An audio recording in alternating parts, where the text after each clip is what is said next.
two here this week. And there on your right, Azorius Stoneblade for David Thomas, Humans, of course, for Brian, and then Is It Drake's here for Job. Very Job deck. Going to go up against Joshua Myers playing Sneak and Show, Dustin Lockinge playing Mono Green Tron, and then Michael O'Connell playing Mono Red Aggro. Both these teams 3-0. And these players will be given the green light. I think we're going to start on standard with J. Job, who is going to be playing Is It Drake. Start things off with the Steam Vents. For Michael O'Connell, it is a Gitu Lava Runner.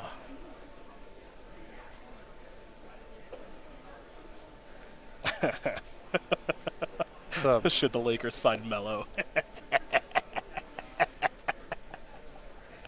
Good question. Gonna go to like sell hats? Yeah. Goblin Electromancer's going to die, which is a good thing it did, because that thing can get out of control. Lightning Strike will take care of that and attack there for 1 from Michael O'Connell. Like Torque concessions. Yeah.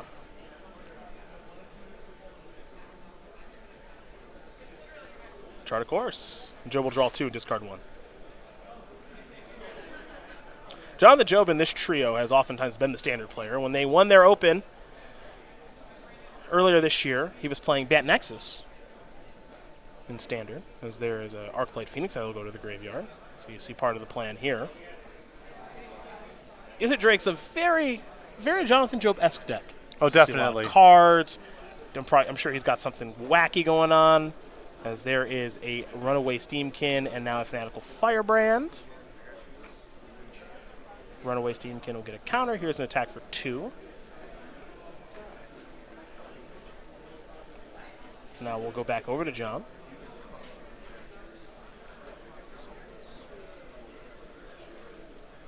I'll be getting ready to draw a card here in just a moment. Not sure if he's got some sort of upkeep action. I didn't see him draw a card for the turn. Maybe my eyes deceived me. But I believe he did not. Is he maybe opting on the upkeep? That would, yeah. Okay.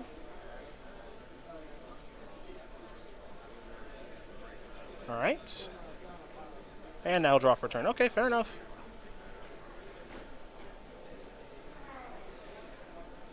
Island is a land for the turn. This will be spell 2 here in just a moment. There'll be a Lava Coil to take care of the Steamkin. And now a Shock to take care of the Gitu Lava Runner, which means 3 spells. Arclight Phoenix is back and attacking. It's 17 all. Let's go over to Michael O'Connell. He'll draw a card. It'll be a Mountain.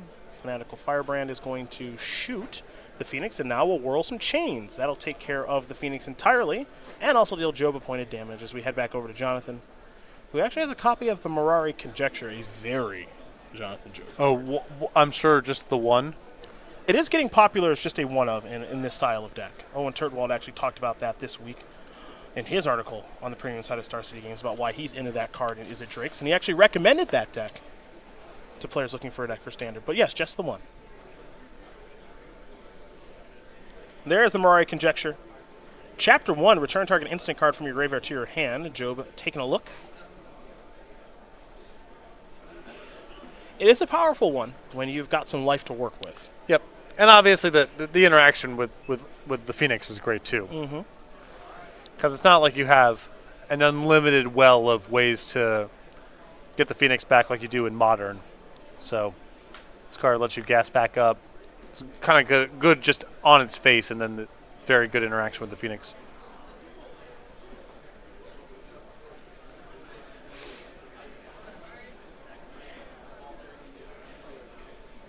Looks like he's going to get back Shock.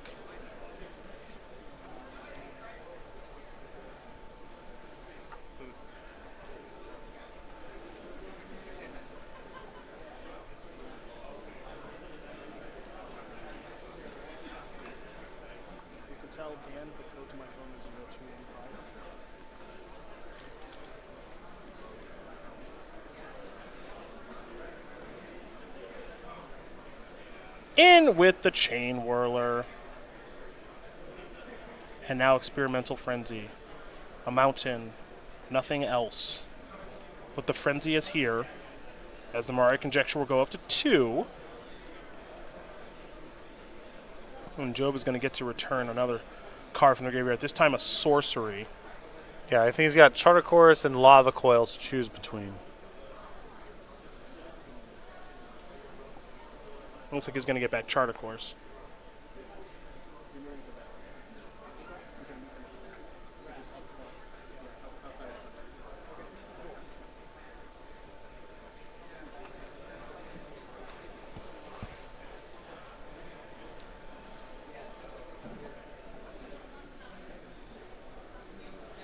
What's coming next here for Mr. Job? So it's weird. I mean, what Job's game plan from here is a little tricky because it was looking before like, I'm just going to be up a bunch of cards, kill all your stuff, and then the Phoenix is going to be able to win pretty easily. But now, with Experimental Frenzy on the table for OConnel, I'm less confident in the whole, well, I'll just be able to kill all your stuff. I'll be able to win the card advantage game.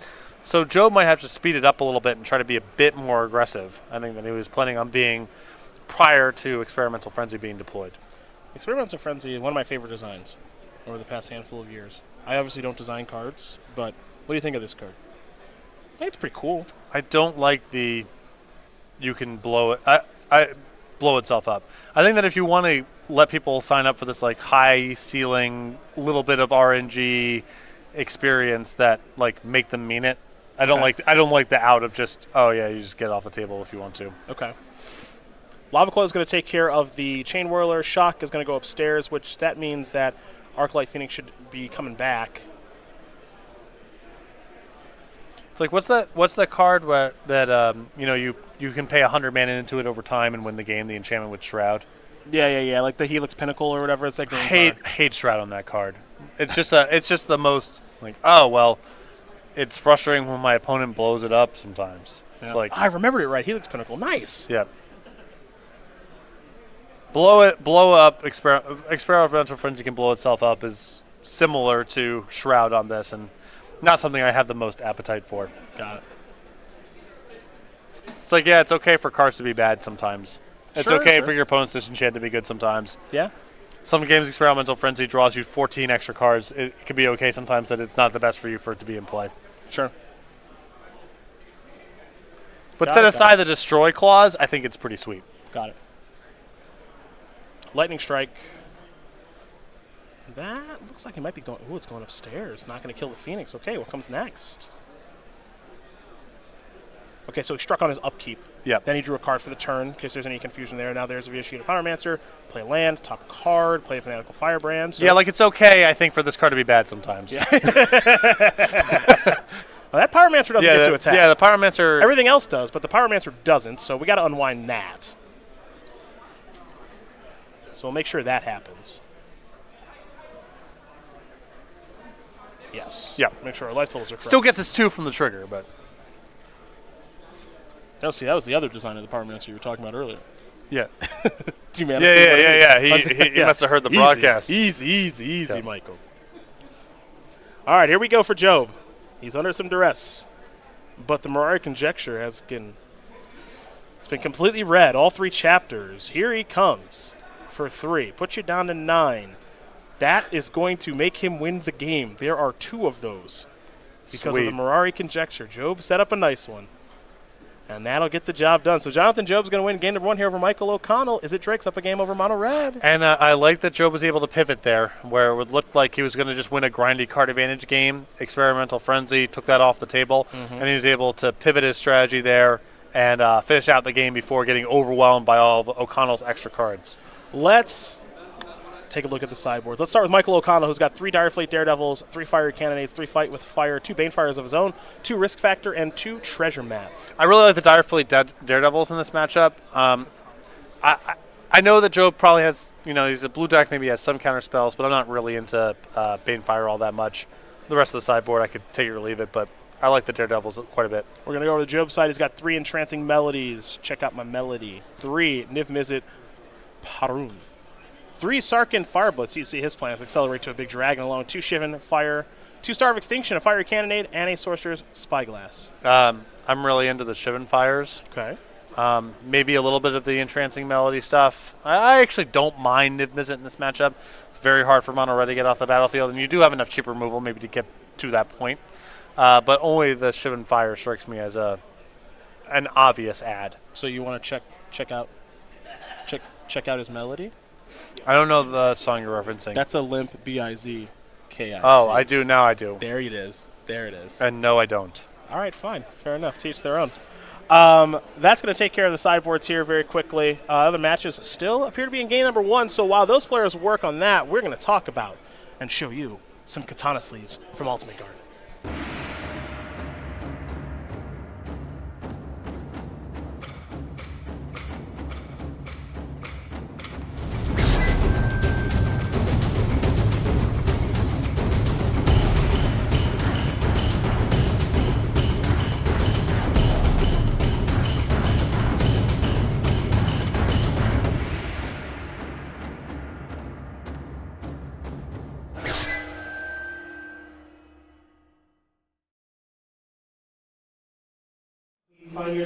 Game number 2 about to be underway here between Jonathan Job and Michael O'Connell. Job did win game number 1 there with Is It Drakes over a mono red aggro. Looks like Brian Basoco and Dustin Lockinge are still playing game number 1. It's Humans versus Tron. And then David Thomas with Azorius Stoneblade. A little surprising there since we saw Thomas play Death Shadow when their team won previously. Up against Joshua Myers, who is playing Sneak and Show. These players are going to get ready here for game number 2. If we can jump around to some other matches, we of course will. I also have blue-white Azorius Stoneblade built. I want to see if Thomas's list and my list, how similar they are. Get your eyes on it. Get a good look. This is the deck that Matt Sperling helped put on the map, yeah? My list is, my main deck is basically the same. Okay. He has a Spell Snare instead of a 4th Spell Pierce. Okay. He has a second Jace where I have a Click. Okay. Otherwise the same. Okay. Down on the lands. Sideboard 3 Surgical. Love it. 2 Fluster Storms. Got those.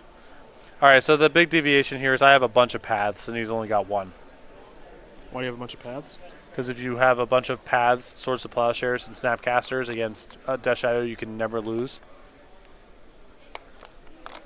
They just run out of... They run out of threats. They don't have enough cards to do anything. Yeah. You kill their Death Shadows, they can't kill you with Street Wraiths, obviously. He has a second Council's Judgment. I have 1. 2 disenchants. That's the same. So I have 2 paths to his. I have 3 paths to his 1, and he's got a Grafdigger's Cage, and he's got a Grafdigger's Cage and a second Council's Judgment where I have 3 paths. Legacy is Azorius Stoneblade aficionado Patrick Sullivan. So there you go. Lists are the same. 3 Tundra, 3 Island, 1 Plains, 4 Wasteland, 9 Fetches. Yep. When I asked you what you played in Legacy earlier, what did you say? Probably Death Shadow. No, you said just some Delver strategy. You said some. Well, yeah. One. Okay, so this counts. This counts. Yeah, this counts. All right. It's a bit bigger than most of the builds. All right. No, that counts. Okay. Blue Elemental Blast got 1 of those. Back to Basics got 1 of those. Vendilion Click. That's the second one for me. First for him. Got 1 of those on the board. Got it. But yeah, I just want just a ton of paths. These decks cannot. They cannot beat 7 paths. Some decks just aren't ready for a bunch of paths. No, they're not ready for it. As strange as that sounds, it's actually just true. So that's kind of cool. Not that into the Grafdigger's Cage, because when you want Grafdigger's Cage, you typically want your Surgicals as well, and then it runs interference with your Snapcasters. So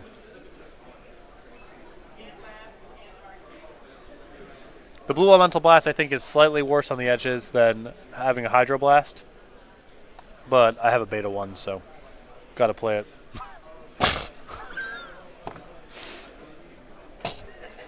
Come on. Yeah, that's true. Nah, I mean, be you. Gotta play it, obviously. Gotta play it. Have no choice. Firm but fair. As ridiculous as it is. All right, looks like Michael's going to keep. Let's see if Job will.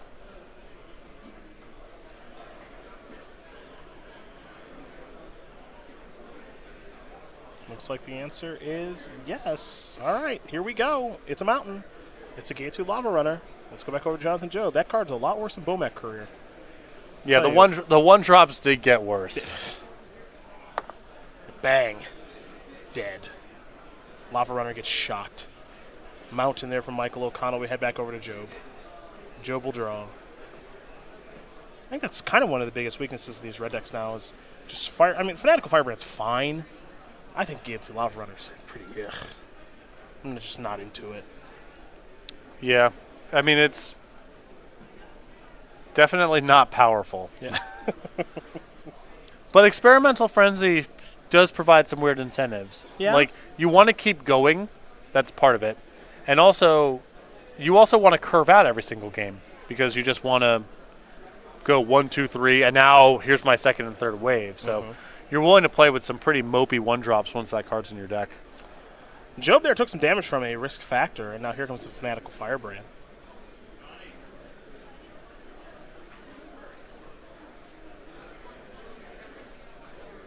See if Job wants to try to kill this, too. Risk Factor is something that I know a lot of red players that have been pretty passionate about this deck. I know that the Magic Online PTQ that was run actually had, last week, actually no Experimental Frenzies and all Risk Factors. So Sure. the needle has kind of moved back and forth in that card. Some players really liked it at the beginning, others did not, but it looks like it's still pretty darn good as Job with his Mountain and 2 Sulfur Falls here, getting ready for his 4th turn of the game as a Chain Whirler did resolve. Yeah, I'm guessing that Risk Factor is a pretty major upgrade for the Golgari matchup. Yes, and that's it's exactly some, where you want it. And it's some costs in most of the other matchups. Lava Coil will take care of the Chain Whirler. So we're going over to Michael O'Connell. And he's just passing the turn back. So back to Jonathan Job. Job's build of this deck seems to be where a lot of people are trending, by the way. Nowadays we're seeing Goblin Electromancers in the main deck. We're seeing Arclight Phoenix, of course, as there's an attack for 3. We're seeing less Drakes. As you're going to find no Enigma Drakes here, it appears. And then only 3 Crackling Drakes. And then he's moved towards Murmuring Mystic. That human with 5 toughness, very difficult for players to get off the battlefield. Another example of a, we talked a little bit about this with Ross having the Ral in his sideboard, but you look at so many cards that a high impact one of just, it looks like a random one of in a deck list, but you see it a lot. Yep. Back to Job we go. His Arclight Phoenix got hit by a Lava Coil, so that one's gone for good. But Job's got to like his position in this game because for Michael O'Connell, he's not really doing much of anything. Yep. Got an update for you there on the scoreboard real quick. David Thomas does win game number 1 in Legacy over Joshua Myers. So Azorius Stoneblade up a game here over Sneak and Show.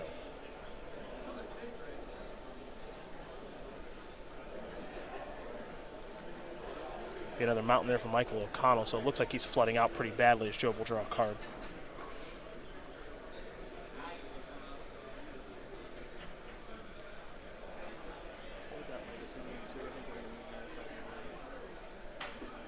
Charter Course here from Job.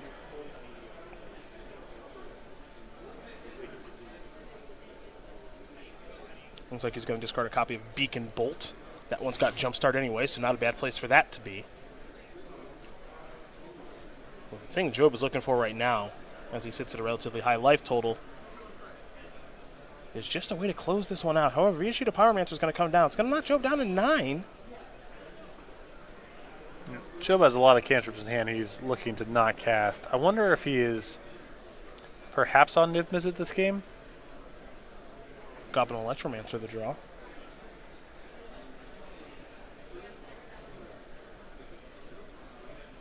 There is Electromancer.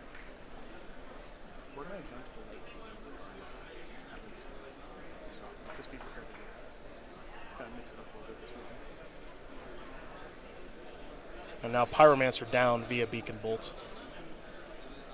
Michael O'Connell with just one other card in hand now. He's got 2 in hand, had 1 card to end the turn. Makes you wonder if maybe a Banefire is hanging out in hand. He's just trying to work towards that or not. I'll tell you this much, though. It is very important for him to get the Electromancer off the battlefield. And it looks like he's going to do that with Fight with Fire. I mean, if you just let that card go unchecked, with the amount of 2 mana cycling and cantripping and whatever, they pull really far ahead if they get on top of that card. Yes, they do.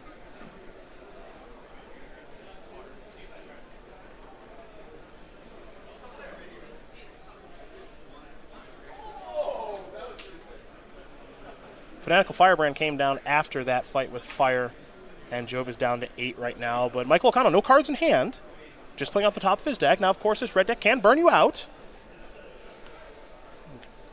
So as mentioned before, Job's position, very good, very, very favorable, but some pressure on him to try to get it over with as soon as he can. Looks like Job's going to go to Lava Coil here. He just wants to make sure he doesn't take any extra damage. So using that very powerful removal spell on just a lowly 1/1 might not look great, but just wants to make sure that's off the battlefield. Michael O'Connell very quickly playing the land that he drew. I'm a little surprised by that. He is playing a deck that does have risk factor in it. He also has Experimental Frenzy, so it cuts in both directions. Yeah. See what the follow-up is here for Job. It's going to be Chart of Course. So he'll draw 2 cards. He'll be discarding 1 here, as he did not attack with anything before casting this. And he'll discard a mountain. A Memorial to Genius is the land that enters the battlefield tapping. Another land there for Michael. Now, again, remember, Michael's got some number of Banefires in the sideboard there, yeah? 2. Okay. Here's an opt. So that might be what he's playing towards. Job will opt.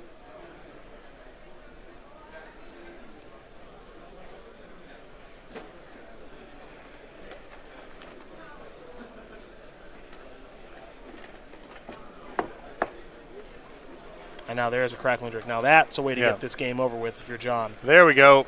Took him a little while to get there, but he found a way to do so. We want to know exactly how large that thing is. Again, it counts those instants and spells that are also exiled. So you saw him immediately point to that Beacon Bolt, and that's a 9-power Crackling Drake. That's 2 attacks, folks. If even. I mean, it's not inconceivable that Joe could close out the game next turn. Yeah, it could be with an attack plus a Banefire. Right. You know, something like that.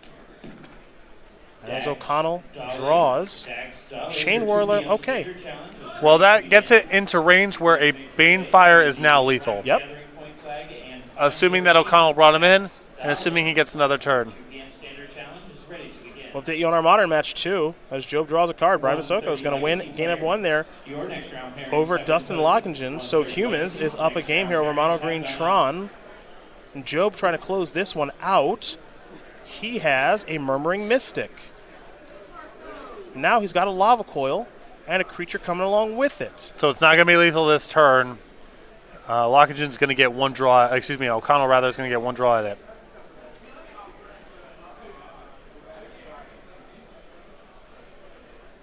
And Job is just going to look things over here.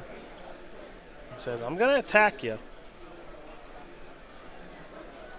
for a big 10. Put you down to 7. We're all tied up. Don't draw Banefire, please. That's all I can think. Draw a card here from Michael. Michael is scanning the graveyard. Good sign for Job. And Michael is passing. Actually, he's not passing the back. He wants to see what's going on over here, too. So I'm curious what this would be. Yeah, I mean, it's Lava Coils to play another turn, or Banefire to win the game, and everything else is not a card. Oh. Okay. Gotcha. Okay. Excuse me. Yep, I forgot about that one, too. So Direfleet Daredevil. He's going to Lava Coil the Crackling Drake. Okay, so we play on. We play on. I was going to say, what could possibly prompt a tank here? But, yep, Daredevil explains it. It'll be an opt here from Job and Murmuring Mystic. That Human Wizard, again, 5 toughness. But that thing's going to start to churn out some 1/1 Blue Bird Illusion creature tokens with flying. So this is Job's avenue to victory now as he finishes opting. He's untapping. He'll be drawing in just a moment.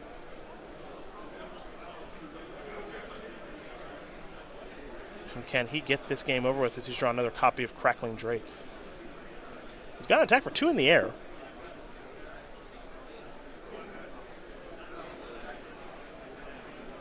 And I like it with the Mystic as well.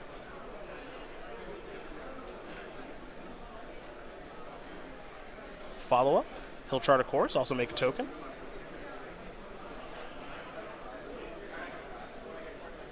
So he'll just draw 2 cards, don't need to discard.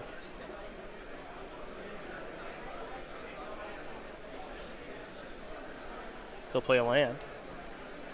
Looks like it's going to be Crackling Drake. It is. Trigger draw card. And now Michael O'Connell is still in that same situation. He bought himself a turn with that Direfleet Daredevil that allowed him to cast a Lava Coil from Job's graveyard. Registration for today's 2:30 Modern Challenge. If you would like to play in today's 2:30 Now there's an Electromancer. Modern Challenge, please make your way. It all comes down to this draw step, it looks like. Way over lethal. Yeah. Yep, that's how big the Drake is. 12 power. I doubt OConnel even has a draw here that gets another turn. I guess Chain Whirler no, because that No, because the Drake. Yeah. Is it Banefire is the question. It is not. He's a Gitu Lava Runner. Jonathan Job going to win this game and match for his team. The team of Thomas, Basoco, and Job are up 1, and that means we're going to hop over to Legacy now. We're going to get our eyes on David Thomas against Joshua Meyer. It's Zoria Stoneblade Sneak and Show. You saw Thomas win game number 1. Well, I guess you didn't see it, but we let you know that it did happen. But we're going to get to see game number 2. As these players, they've shuffled, they've sideboarded. You see our table spotters about to give them the green light. So a big win there for Job. Is it Drake's very much his style of play? And it looks like both players in this match are on a mulligan to 6. And away we do go now. It'll be a Pluto Delta there for Joshua Myers. David Thomas with a Zoria Stoneblade here this weekend. He'll play a Flooded Strand. Another Pluto Delta here for Joshua. And I am sitting next to a Sneak and Show Master. Oh, come on. How does this matchup go there, champ? This matchup is better for Sneak and Show than the average Delver deck. If you could sign me up to play against the Zoria Stoneblade every single round of a Legacy tournament, I probably would, rather than a sampling of the field. With Sneak and Show? Yeah. Okay. Yeah. It's not like a lock or whatever, but I think it's. You feel okay. You feel okay. They just aren't that fast. They don't pressure you the same way that the other Delver decks do. It'll be a brainstorm. 3 cards coming in for Joshua Myers. 2 cards will be going back. Little Legacy action here for you in Las Vegas.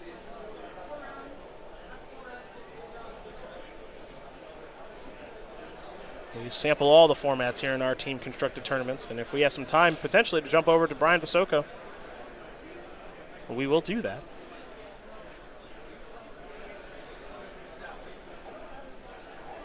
There's a Lotus Petal. Pass turn back. So we're going to go over to David Thomas now. Does he have a Stoneforge Mystic to play? He's just going to play a Tundra, and it looks like he's just going to pass the turn. I'm not casting a Stoneforge. You got to keep up appearances. That even assumes that Stoneforge is still in his deck, which it may not be.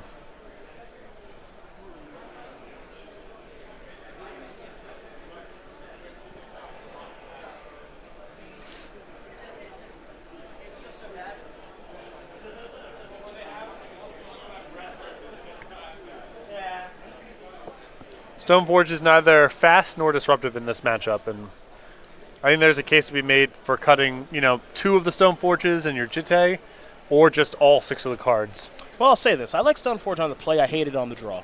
Yeah, that's fair. Modern players. Here's a Ponder. Once again, players who signed up for the 11:30 Modern Challenge, your next round pairings have been posted. 11:30 Modern, next round pairings have gone up. It's just a lot to assemble and get everything to go right. Right. And tapping out on the draw on turn 2 is just, they had to play around so little. Yeah.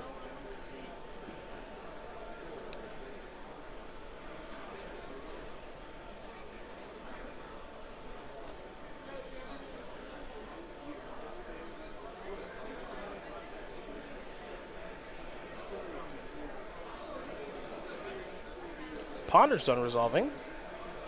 Now for Joshua, it's an Ancient Tomb. Well, looks like it might be show and tell time, and it is. Oh, excuse me. That's that new creature. It's an Arcane Artisan. Thank you.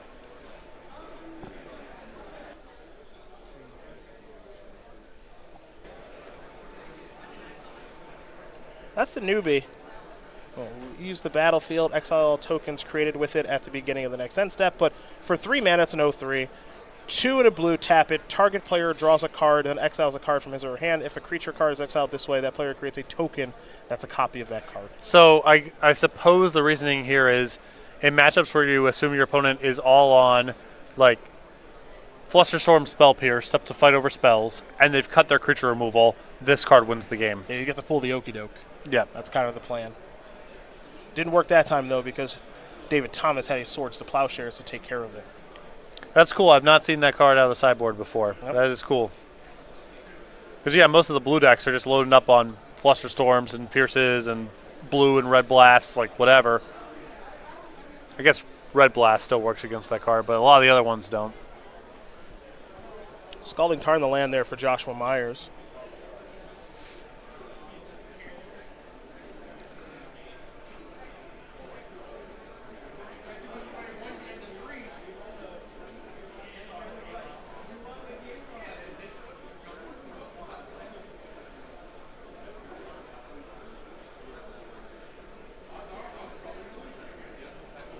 Tapping 4 mana, so perhaps it's time to go for a sneak attack. It is. This is a Spell Pierce. David Thomas would like to tap him out to maybe try to resolve another counterspell. Could be another counterspell. Could also be Disenchant. Very good point. Very good point. I know all the lines. Yeah, apparently.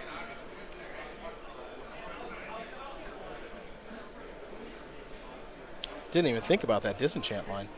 That's a fun one. Tap them out. You get Blow the up pedal. enchantment. You get the pedal for your trouble, Yeah. for whatever that's worth. Could just be another follow-up soft counter, though. There's the follow-up soft counter and Spell Pierce. So, sneak attack is handled. We're going to head back over to David Thomas. He's done a nice job of not letting these big effects resolve, or at least when they did, not stay around long enough.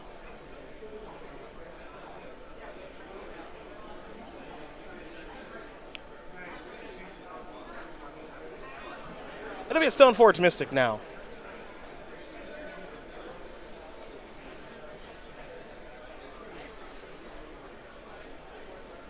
That's going to search up the very powerful Batter Skull. That'll be David Thomas's turn. We pass back to Joshua Myers. Thomas is hoping that Myers does not have a way to go again. He's going to try to find one, though, here with a Ponder, which will resolve. So Joshua will take a look at the top couple of cards here.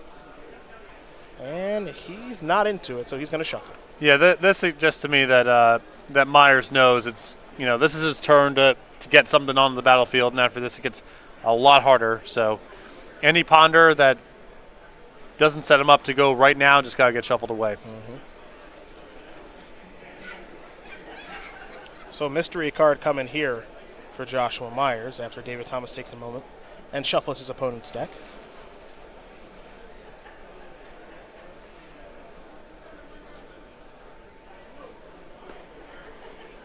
Did he find it? Tapping 3 mana right away, taking Tomb from the Tomb. It is a show and tell. David Thomas is going to sacrifice the fetch land very quickly here. That Polluted Delta will be placed in the graveyard. Finding another Tundra is Thomas.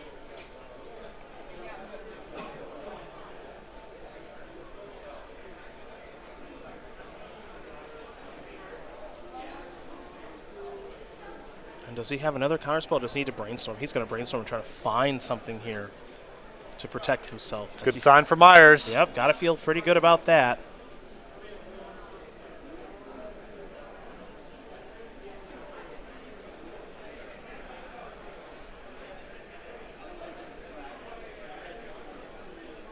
Two cards will go back. Show and Tell's going to resolve. Both players will put something onto the battlefield here. Let's see. It's Gristlebrand and Batterskull. Okay. I think if you're Thomas, you may have been hoping it was Emrakul, but it also just depends on what his hand looks like. Looks like he has a copy of Council's Judgment in hand. Yeah, Myers is going to get a bunch of rips at it to protect the Gristlebrand, but if he fails and the Council's Judgment resolves, Thomas just has a lethal attack. Yeah. I guess that is interesting, isn't it?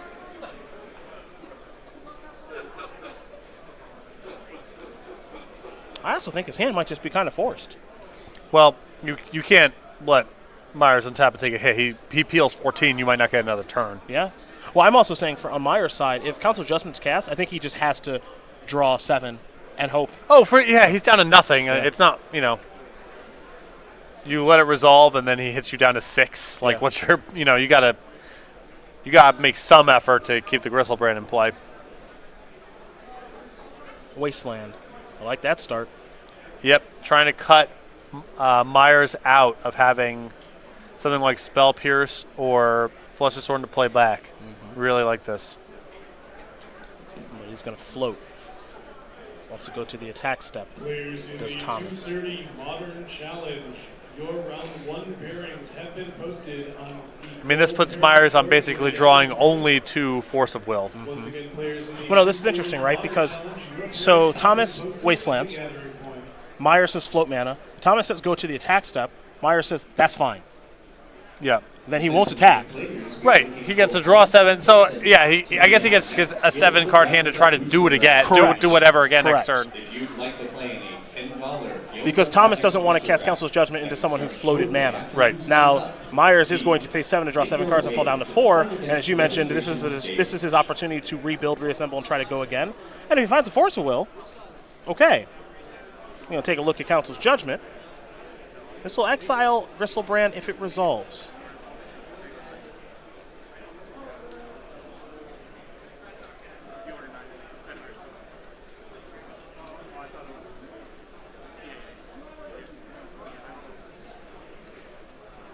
All right, so Council's Judgment will resolve. So now Joshua Myers has got to try to do it again. Does he have a sneak attack? Does he have a show and tell? Although show and, depending on the details here, even show and tell might not be good enough. If you had to tap the Ancient Tomb and you show and tell in Emrakul, and Thomas has a threat card to put into play, He could just die. yeah, you just die to the attacks. Yep. There's a City of Traders. This looks like this is going to be an attempt at sneak attack here. Yeah, if it's sneak attack plus Emrakul, then Myers is in a really great position. Yeah, he gets everything. There is sneak attack. He had to take 2 to cast. He's going to fall down to 2. There's your red mana. This is Emrakul. 1, 2, 3, 4. That's 6 permanents exactly. That's the perfects. That's pretty darn good. And David Thomas is going to fall down to 3. So, Joshua Myers was able to reassemble. He'll sacrifice that Emrakul. He'll shuffle his graveyard, including an Emrakul, into the deck. And now all David Thomas can do is very quickly draw and pass the turn.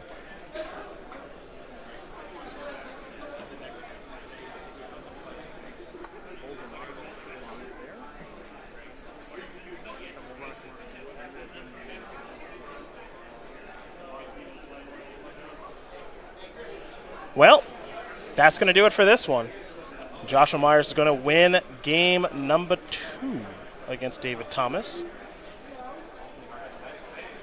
So these players are all tied up. And I believe that our modern match is all tied up too. So we're going to take a quick commercial break. Let you hear from our friends at Ultimate Guard, and then we'll bring you another match of this match.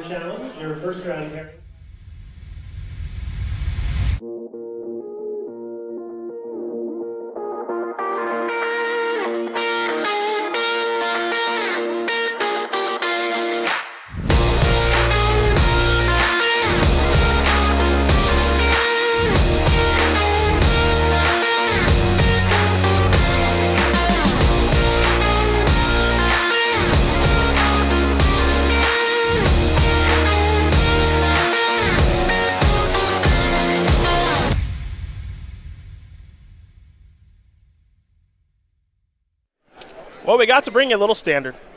We got to bring you a little legacy. And now we're going to bring you a little modern. The sampler. That's right. Going to try a little something different this round, bring you a little bit of everything. What would Las Vegas be without the buffet? That's Brian Basoco and Dustin Lockinge, who we're going to watch now. It'll be Humans versus Mono Green Tron. You see these players, they're sideboarding, they're shuffling up, and these teams are huddled around each other as we're in round number 4 here in Las Vegas. Bringing you the buffet here in round 4. Just checking here. Anything I got? Fetchland, Cracked or Brainstorm. Myers did that, right? Oh, yeah, that happened. Okay, cool. That's a cheap square. Kidding me. I could get you could get turn 3 Tron this round, maybe. That's in play. Yep, for sure. Ancient Stirrings finds a land that produces 2+ mana. Interesting. This team, again, David Thomas, Brian Basoco, and Jonathan Jobe, again, they did already win a team open earlier this year. They actually beat Team BCW in the finals. That's Tannen Grace, Brendan DeCandio, and Ross Merriam.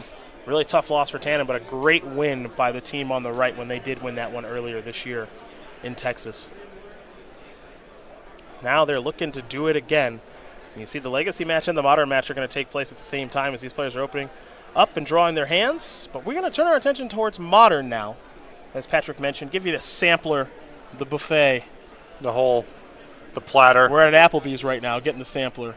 A couple wings, a couple overcooked potato skins, definitely some overcooked mozzarella sticks. The cheese is blown through the bottom, which that's an Applebee's staple. A blowout. Yeah. It'll be a plains and a ether file there for Brian Basoco. For Dustin Lockinge and Urza's Mine and an expedition map. I used to work at a pizza place when I was growing up. It's not hard to overcook a mozzarella stick. It's really, and those things explode in the fryer if you cook them too long. The cheese is just straight out, straight gone. Meddling Mage will be naming something here in just a moment for Brian. Maybe a jalapeno popper. Oblivion Stone is the name there for Brian. What's your favorite fried bar food? I don't know. Mozzarella sticks do score pretty high. Your marinara sauce? No. What do you dip them in? Dry. Oh, you are horrible. What? Dry. They come out the burner the right way. Oh my gosh. I was gonna assume you didn't dip them in ranch because I don't think you're a monster, No. but that's a lot, man. Dry. Another vial there for Brian. Go ahead and click off the old turn 3 Tron here if you don't mind. Well, you can, and I really hope he plays a forest. How about that? You're one square away. Player holds priority for the win? Yeah, I need some champion of the parish Aether Vial tricks right now. Ah. Get over the line. Yes. Thalia's Lieutenant, all that jazz? Okay. Yeah. Okay. As Lockinge now does have Tron complete. Oblivion Stone has been nailed, though. But Brian looks like he's in some trouble. Not that aggressive a start, though. Again, there is a vial on 2. He could slide something through there. I'm sliding towards the onion ring. I like an onion ring a lot. Dry as well. Dry. Yeah. Bone dry.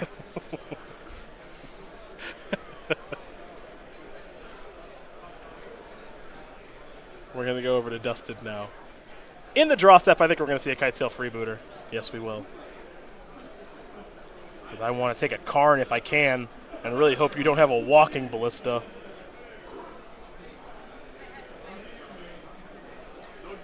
Perhaps Lockinge will have a response. Looks like he's thumbing around a spatial contortion in his hand. There's that 1/2 Flying Human Pirate, one of the cards that really helped put this deck on the map upon its release. From good old Ixalan. There's the Kite Sail freebooter.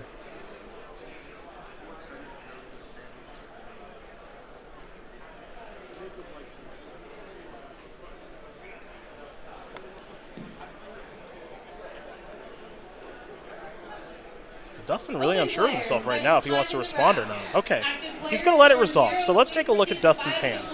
Spatial Contortion, Chromatic Sphere, World Breaker among those cards. See if they can fan those out for us a little bit, because there's also a Worm Coil Engine in there. Looks like there might be a Thrag Tusk over there. I mean, I'm imagining, so it's just a bunch of creatures. I'm imagining that Basoco is going to take the Spatial Contortion out of his hand. There's also a Tower and a Mine there. It does feel like a Spatial Contortion selection. I mean, I guess there's an argument he doesn't have green mana, and you can do the star, but he's going to have so much mana to work with total. Yep. You can contortion your freebooter and then get the sphere back. I guess if he has a second freebooter, then I would consider taking this sphere here under the assumption that Lockinge is just tapping out for a Worm Coil.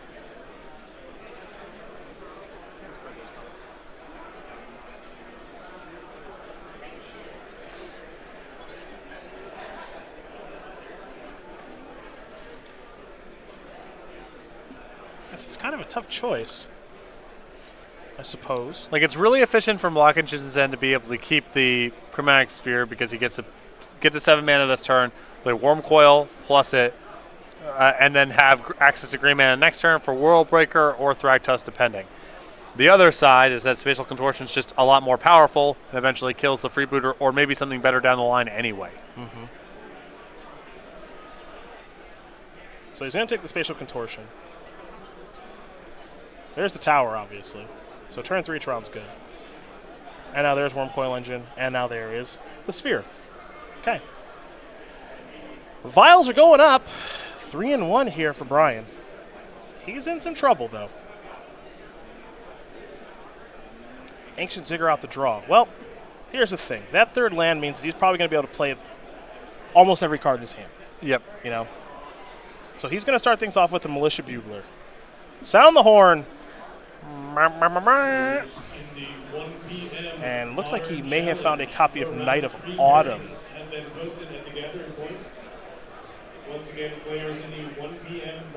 There's also a Champion of the Parish in there. He's also consulting his hand now because there's a Mantis Rider in hand. He will take Knight of Autumn.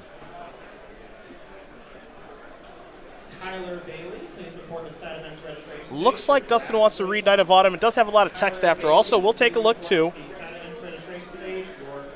This one's a new one. Dryad Knight. 3-mana, 2/1. And there's the battlefield. You get to choose one of the three. Put 2+1/+1 counters on Knight of Autumn. Destroy target artifact or enchantment, or you gain 2 life. And it appears that on my bingo board, I have Knight of Autumn uses second or third mode.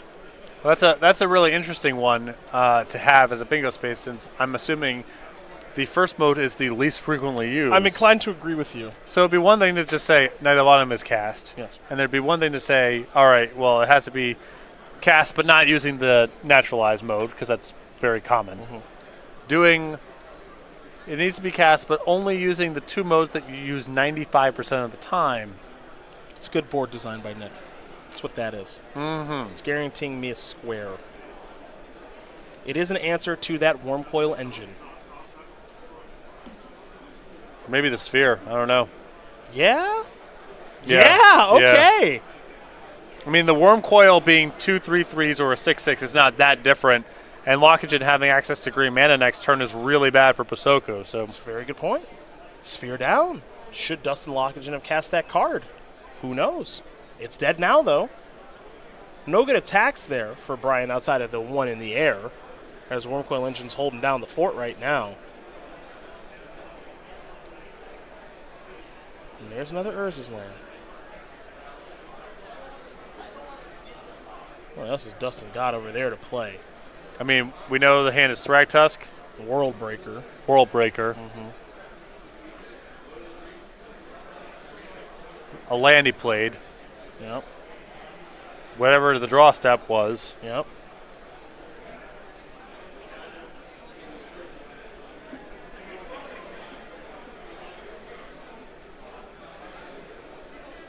Bang.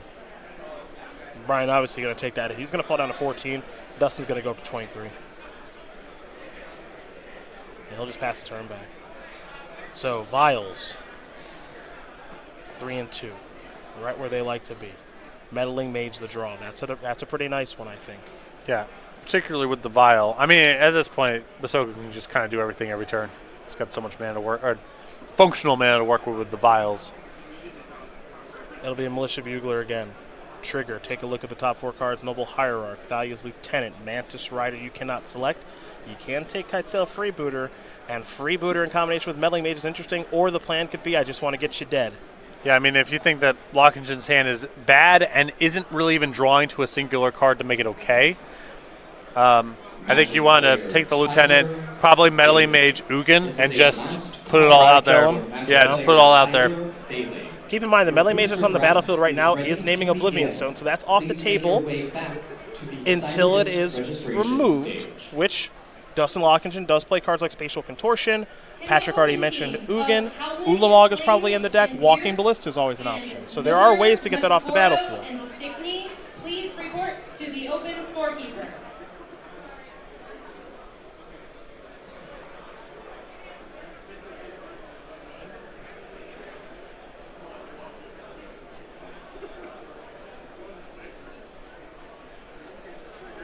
Of course, a lot of communication available here in these stream tournaments, and things kind of slow down once we hit this spot of a couple matches in Game 3, one match already accounted for.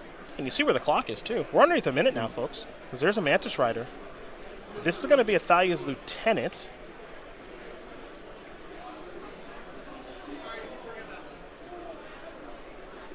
I think Brian missed a count. Yeah, I think he missed a count on his Lieutenant by doing it this way. Let me think. No, because he's got a hard cast Mantis Rider. Never mind. Nope. He's not violently get it through. So let's see. 3, 6, 7, 8, 9, 11, 12. That's an attack for 14. Yeah, it's lethal next turn regardless of Lockinge attacking with a Worm Coil or not.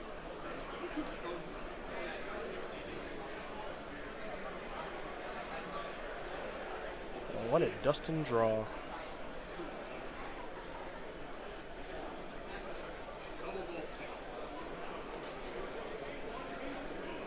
That look doesn't inspire much confidence. Yep. I mean, we know a lot of green cards are straining in his hand right now. Mm-hmm.